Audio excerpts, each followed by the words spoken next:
करें। आका करीम अलैहिस्सलाम ने इरशाद फरमाया व फ़राग़का क़ब्ल शुग़लिका, और अल्लाह के बंदे अपनी फ़राग़त को अपनी मसरूफ़ियत से पहले गनीमत जान ले।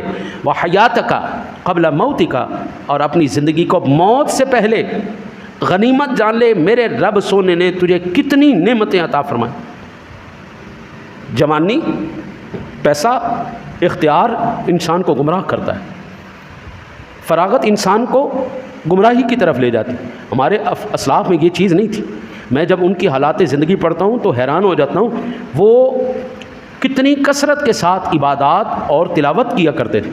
कुरान पाक की तिलावत, कई मैंने बुज़ुर्गों के बारे में पढ़ा, वो एक एक दिन के अंदर कुरान पाक की तिलावत मुकम्मल करते, कई 2 दिन में करते, कई 3 दिन में करते, और अक्सर बुज़ुर्गों का मामूल ये रहा 7 दिन के अंदर वो तिलावत कलाम पाक मुकम्मल करते।